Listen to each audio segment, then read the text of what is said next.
In August 1914, the British explorer Ernest Shackleton left on a journey to lead the first expedition ever to traverse Antarctica from the Weddell Sea via the South Pole to the Ross Sea. Sir Shackleton and his crew would never reach their goal. In early 1915, before they could even reach the White Continent itself, the ship was trapped in dense ice pack, and try as they might, they could not free it. The crew lived in their imprisoned ship for several months as it floated with the ice. Eventually, as temperatures dropped, that ice began to slowly crush the vessel, and on the 27th of October 1915, more than a year after they left the UK, Shackleton ordered his crew to abandon ship. A month later, the boat completely sank. For half a year, they continued, first by foot, carrying their supplies and life rafts, and then by boat. They rowed for Elephant Island between Antarctica and South America. When they reached its uninhabited shores, they camped in their overturned crafts and survived off seals and penguins. With no way to call for help and no chance of passing ships, Shackleton took a crew of 4 others in one of the open boats, and they rowed all the way to South Georgia, navigating the wild seas of the Southern Ocean with nothing but a sextant. Once on land, they traversed uncharted and uncrossed mountains to reach a Norwegian whaling station, where they were finally able to raise the alarm and call for rescue.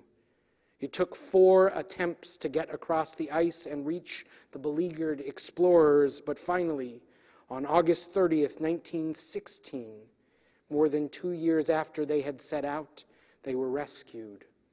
Not a single man from Shackleton's crew was lost. Before they had embarked on their perilous journey, while still in England, they had given their ship a new name. In the long history of boat names, perhaps none has been more fitting than that of Sir Shackleton's ill-fated vessel that sank 106 years ago. They called their ship the Endurance. Though we have not traversed the Antarctic, nor survived on seal meat, nor rowed for months, we know something about endurance. Endurance is the power to keep going even when the task seems insurmountable. Endurance is the will to move forward even when we cannot yet see the way. Endurance is our ability to push through the marathon, though our muscles are aching and our feet are exhausted.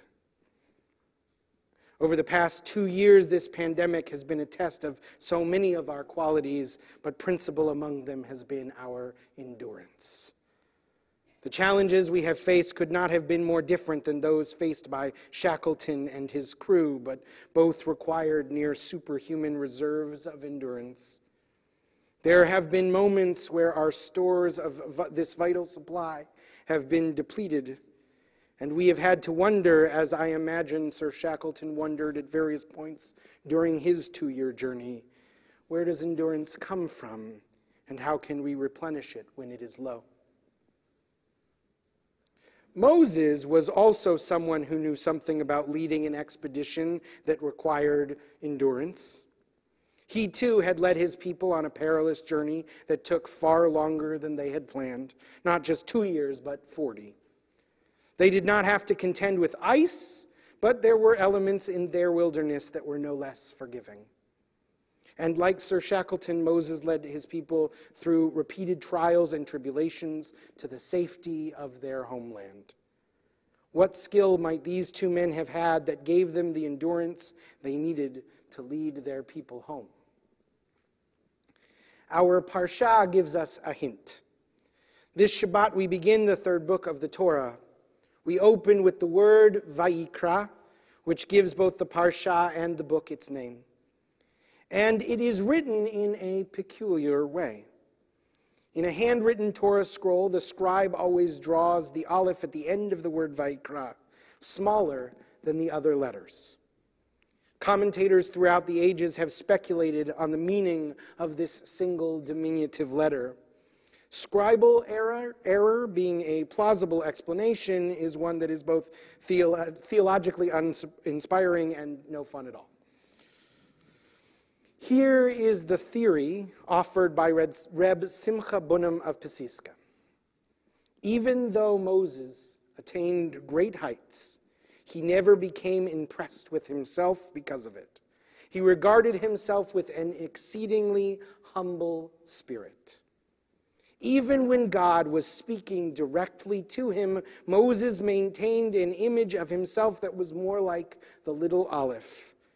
Moses needed confidence, to be sure, but what made him a truly exceptional leader was his humility. Shackleton had this too. The Endurance expedition was not his first attempt to explore Antarctica. Earlier, in the Nimrod expedition of 1907, he and 3 other men in his party came within 97 miles of being the first humans to reach the South Pole. Shackleton had enough food to make it there, but not enough food to get back. Historian Michael Smith writes, exhausted, bitterly cold, and starving, he took the decision to turn back in sight of his objective because he was not prepared to risk the lives of his 3 colleagues. When fame and glory beckoned, Shackleton put their safety first. On returning home, his wife Emily asked Shackleton why he had turned back with the pole in sight. He simply said, "I thought you would prefer a live donkey to a dead lion." Bo Reifenberg, a polar historian, wrote that Shackleton diverged from the popular Victorian fascination of worshiping the hero as a martyr who died for his cause. Shackleton, said Reifenberg, wanted fame and fortune, but he wanted to be alive to appreciate them. Just 2 years later, because of the lessons learned in Shackleton's expedition, Robert Scott and Roald Amundsen finally reached the pole. But it was this humility that made Shackleton such a terrific leader, especially in a tight spot. One fellow polar explorer once wrote, "For scientific leadership, give me Scott. For swift and efficient travel, Amundsen. But when you are in a hopeless situation, when there seems no way out, get on your knees and pray for Shackleton." When things on the Endurance, forgive the pun, went south, Sir Shackleton's focus once again shifted from glory to the survival of the 27 men who served in his command. These men were not hardened polar explorers with experience on the ice. Some were ordinary sailors hired to bring the crew down. Others were scientists on field expeditions. One was an artist. One was a stowaway. But their captain, Shackleton, would never ask them to do something he himself would not do. When winter clothing was distributed, he made sure the crew were supplied before the officers. During one particularly harrowing boat journey, he gave his mittens to a desperate colleague. But humility served Shackleton in another way as well. So often we have a vision of how we think things will go. We have a plan and a dream. And when forces outside of our control threaten to push us off course, it can be hard to accept it.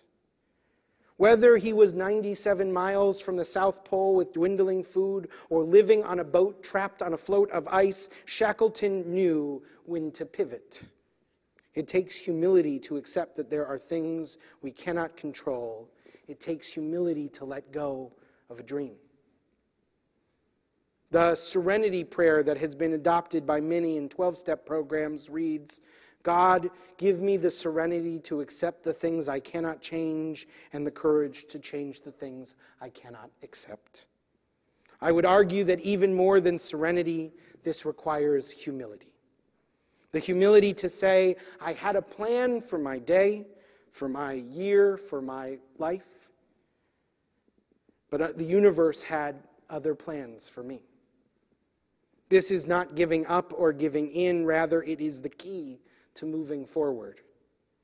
The brave ship Endurance was supposed to carry Shackleton to Antarctica. But if he had not known when to accept that there was no breaking the boat free from the ice, then he and his crew would have drowned with the ship. When the time came to make a change, Shackleton listened to that little Aleph inside of him and said, "I will control what I can control. I will let go of the rest."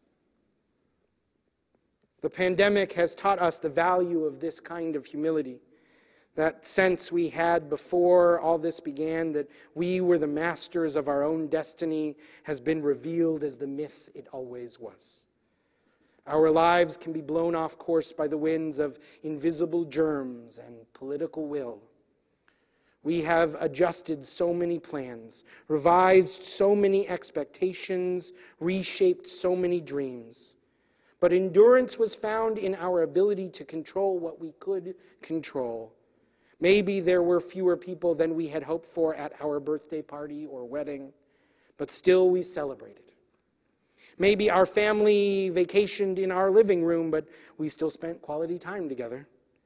Maybe we worked from home, but we got to walk the dog with our spouse at lunchtime. Our endurance was found not just in surviving, but in marking a new point on the map and rowing in that direction. Maybe we had to change that plot point many, many times, but we kept moving, kept sailing, stuck together, and made it through. Now, as we sit on this beach, not sure how much longer until we are fully and finally home, we can marvel at the humility and endurance that got us through. Marine archaeologists announced this week that they found the wreck of the Endurance beneath the Antarctic ice. Using undersea drones and helicopters and cutting-edge technology to search a 150 square mile area of off the east of the Antarctic Peninsula, researchers have found the wreckage of Ernest Shackleton's ship. Their quarry sat for 106 years on the floor of the Weddell Sea, 10,000 feet down in some of the iciest water on Earth. It was not easy. It was time-consuming and expensive. It tested their strength and their resolve. But what could be a better message for March of 2022 than an expedition down to the depths to find our lost endurance? Shabbat Shalom. Shabbat Shalom.